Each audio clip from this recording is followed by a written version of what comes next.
Well, hey, this is Dr. Rhonda Simmons, and I am so glad to be with you for another edition of Empowered Heart to Heart. I am so glad to be with you again today. We're going to have another great episode for you today. I've said it once, I've said it twice. I don't know how many hundreds of times I've said it, but let me tell you, I have interviewed some of the best people this side of heaven. Today is no exception. And I'm super duper proud to have this guest today. Before I introduce her, though, you know what you have to do. I need you to like, comment, and share this video if you're watching on our YouTube channel. Or if you're listening to our podcast, make sure that you're sharing this podcast episode with your friends so that they'll know what you're listening to and they can get the great gems that you're getting too. So don't keep it to yourself. Make sure you share it. Again, if you're watching on our YouTube channel, hit the subscribe button or the notification button so you'll know every single time I upload a video. Because let me tell you, it's happening over here at Empowered Heart to Heart. We're getting stuff done. And so we want you to go with us on this journey. If you need to reach out to us, please do so on our social media channels, Facebook, Instagram, LinkedIn, and Twitter. And you can reach us at TSEFIORG. Yes, I know that was a mouthful, but it stands for the Simmons Empowerment Foundation Incorporated, which is an even bigger mouthful. So I did us all a favor.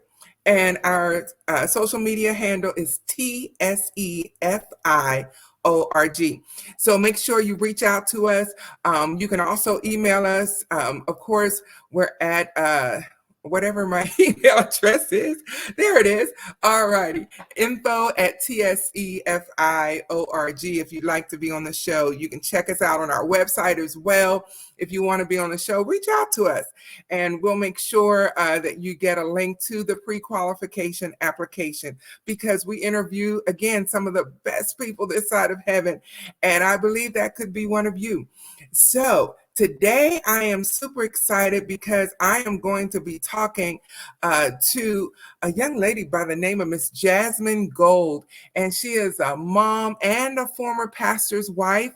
And let me just clarify that statement. When I say former pastor's wife, she's not divorced, y'all. She's still married to the man. Okay. So just like any other job can change, being a pastor's wife can change too sometimes. And so she's a mom, a former pastor's wife, but she has a passion for the gospel and women's ministry. I love it. I love it. I love it. Her and her husband still feel called to vocational ministry and are actively seeking the Lord for when that opportunity might open up. Oh my goodness, they are on the move. They're trying to do something for the kingdom. If you didn't know by now, we are a Christian podcast. And so we may say the name of Jesus at any given moment because that's just who we are. And he has done so much for us, whereof we are glad. I just had to throw that in there right in the midst of her bio. But Jasmine also has been married to her husband. I told you she was still married, y'all. Her husband, Cody, for nearly 6 years. And they have a 3-year-old son and a 1.5-year-old daughter. And her children are the greatest joy and fruit of their marriage. And Jasmine also shares about the beauty of motherhood and the beauty of the gospel regularly with her community on Instagram and believes that the Lord is moving mightily there. And so we have someone who's used to being out in the forefront trying to tell people about Jesus. And that's a wonderful thing. And I'd like to bring her to the stage. Hello, Miss Jasmine Gold. How are you? I'm great. How are you? I am fantastic. I love sharing your bio with the people because it just reassures me that there's always work to be done in the kingdom. And I just love the fact that you're finding ways in the midst of your busyness to reach people for the cause of Christ. How do you handle all of that motherhood and ministry and marriage? Yeah, it's a lot. It is a lot. I feel like it is simultaneously a big responsibility and a huge blessing. I recently, well, not recently, not that recently, but about a year ago was actually diagnosed with ADHD, and it made all of the puzzle pieces click together for me, like why life was so hard as a mom and all the things. So I've been on a little bit of a journey the last I don't know, year and a half or so navigating that. And it's helped me a lot, realizing there's a lot of tools and resources I can utilize to help me be more effective in life in general. Because it really does like affect all of the areas of life as a mom, as a wife, trying to be a good friend, trying to be on mission. Like, um, yeah, it's been a journey. I can imagine. Did you find that you struggled with procrastination and not getting things done Yeah. a lot? Yeah, that was like my report cards were all like, great when she applies herself, super bright, joy to have in class, always behind on homework, always staring off into space, always distracted. And yeah, chronic overwhelm is definitely something that I have struggled with. And I feel like recently the Lord has given me just a ton of mercy and grace and all of the things to be able to navigate that. And I feel like I've had a ton of breakthrough in that area, which has been really encouraging. Good, good. Glad to hear it. So you mentioned that there were some strategies that you put in place to help yourself. Do you mind sharing what some of those strategies are? Yeah. Well, first of all, reading the Bible every day is like, that is a game changer. So for me, in postpartum, when I was overwhelmed with life, like that was the first thing that would get set aside, unfortunately. And I think that's just how the enemy would like it. If he can cripple us like that, that's exactly what he would like. So that was the first thing that would go.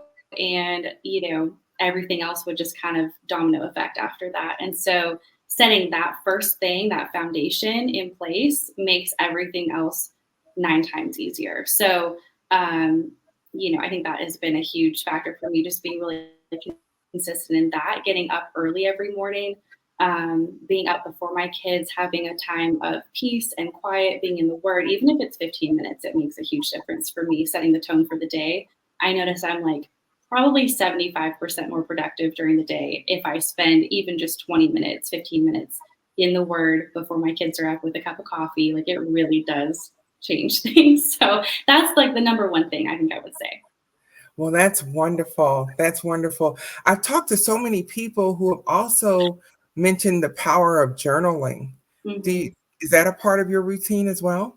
It's actually a funny story. I was a very good habitual journaler until pretty much until I had my son, my first child, and it just like went out the window. And I actually had pulled out my journal and was looking at it like I don't know, 3 or 4 days ago. And the last entry I had in there was like when we found out we were pregnant with him or something. And I had journaled in a different journal, and I don't know where it is, but yeah, it's been a while. So I'm just getting back into doing that as well, because looking back at my old journals where I was writing down prayer requests and what the Lord was doing in my life, like having that, chronicles of the Lord's work in my life is so grounding and so encouraging to be able to look back on and see answered prayers and see, how He's been changing my heart and how I'm growing in the process of sanctification and all that stuff. Like it really is, it is huge. It's very impactful.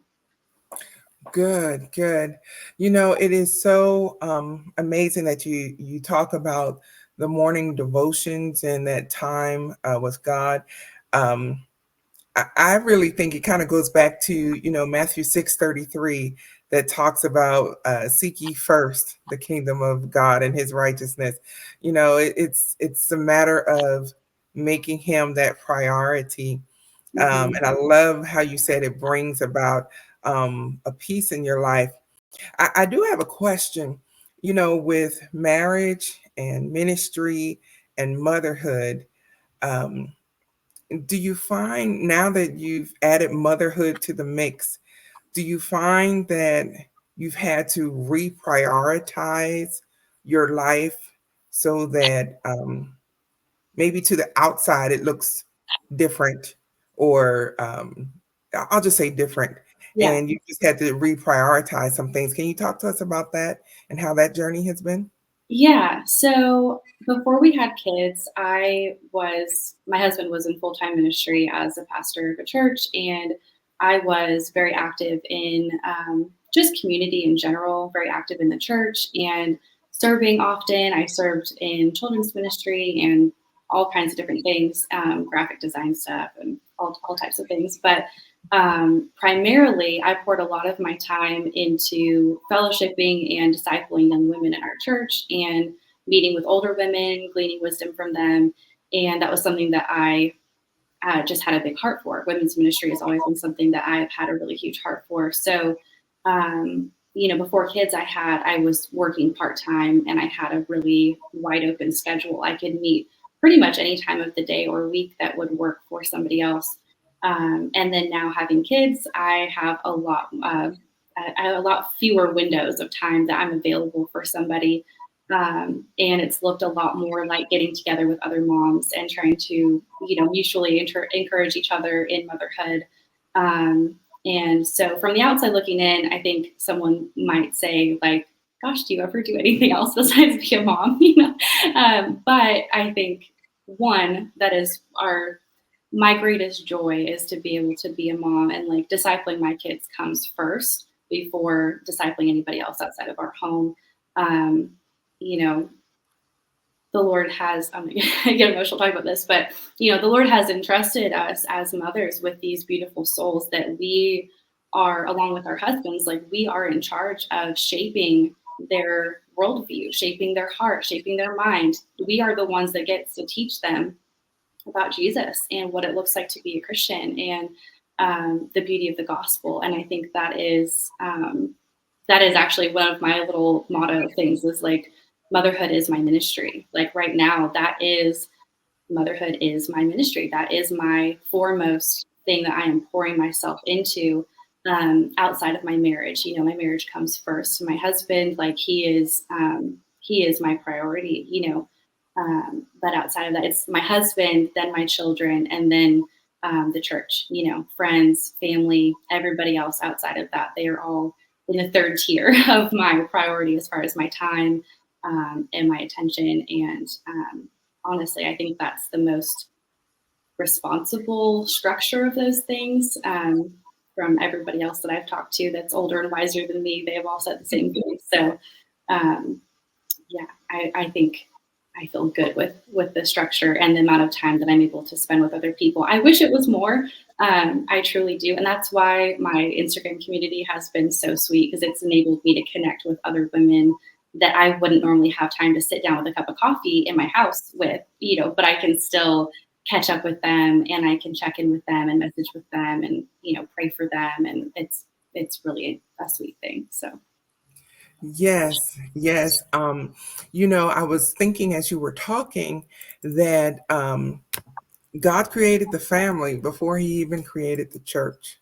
Mhm. And, sometimes, and like I told you probably before we went on the air, that I've been in ministry for over 30 years. So I do understand ministry. I understand the responsibility of it. Um, and I understand how easy it is to get imbalanced, Mhm. because I've grown up in an era where, we'll rest when we get to heaven. Well, I'm convinced that we'll get there a whole lot sooner if we don't take time to rest these Absolutely. bodies, Yeah. and because our bodies are what we do ministry in, and so it's so important that we have that balance. And I really appreciate what you said about that. Do you find that there are times when you hit that point of burnout in your journey? Um, I think the only time that I feel burnout is when I'm not getting enough sleep for the most part. Thankfully, my daughter's old enough now that she sleeps through the night most nights. But I think if I'm trying to do too much in a week, if I have too many um, get-togethers with other moms or too many dinners with other couples and stuff like that, I feel socially burnt out a little bit. But for the most part, I think because we're not in full-time ministry currently, I'm not experiencing quite as much of that as I used to. Um, things have shifted with my husband, working for himself now instead of working in vocational ministry. It just has changed how much time we're committing as a family to um, vocational ministry, or Mhm. just ministry in general. But I would say back then, um, I don't think that I experienced as much burnout because I didn't have children to take care of. It was just me and my husband, and I had so much more capacity then. Um, Right.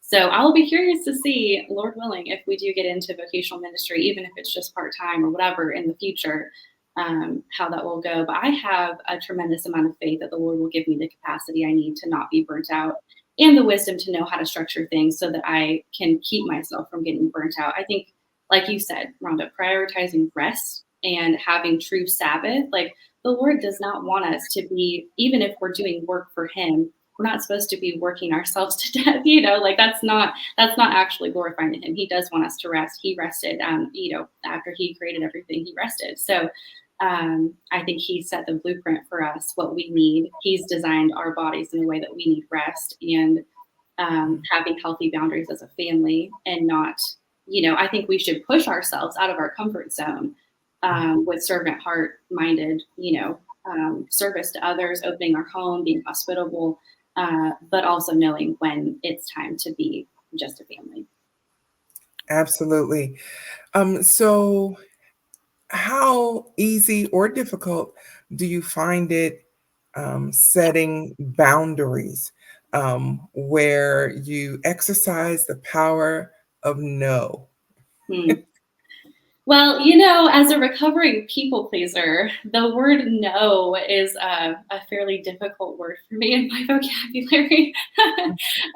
But I would say now having kids, it has made it excessively more accessible to use that word because there just isn't room for everything. Like I used to try and find room for everything, and there just isn't anymore. So I would say, I think just not creating invitations where I know there's not the capacity for them. If someone asks us, to do dinner, or if another mom's wanting to spend time together, or whatever the case may be, it's just as simple as like, okay, let me look at my calendar and I'll let you know if there's a good day, maybe next week or maybe this week, I'm not sure, or whatever. So I think just leaving it kind of open ended and allowing for back and forth with finding a date that actually works for you and not saying yes to everything just because you want to please the other person. I think that's important. Yes, yes, absolutely. So, can you tell us a little bit about the Etsy shop that you have? Oh, yeah. So I started Juniper and Ivy Creative Co. A few months ago. That was, well, more than just a few months ago. That was like, I don't even know. That was in January or February. I started that. And I started just with the heart. This actually is funny. The other day when I was looking at my journal, I had a whole list of goals from 4 years ago that I was hoping to start an Instagram account, start my Etsy shop, and create all of these different, um, you know, I don't know, art and things that were encouraging, T-shirts with sweet slogans and art and stuff like that on them.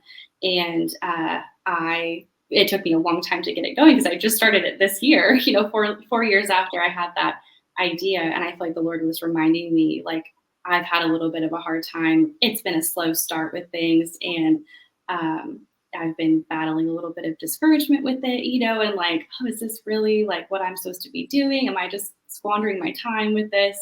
And coming across that journal entry where I had those goals and those ideas, I feel like the Lord just totally reminded me, like, no, this is something that I've placed in your heart for a reason, and it's something that I'm supposed to be doing right now. So, yeah, it's just a little bit of a creative outlet for me. I am super passionate about art and designing things. I think it's really fun, and hopefully, it is encouraging to others and brings glory to the Lord.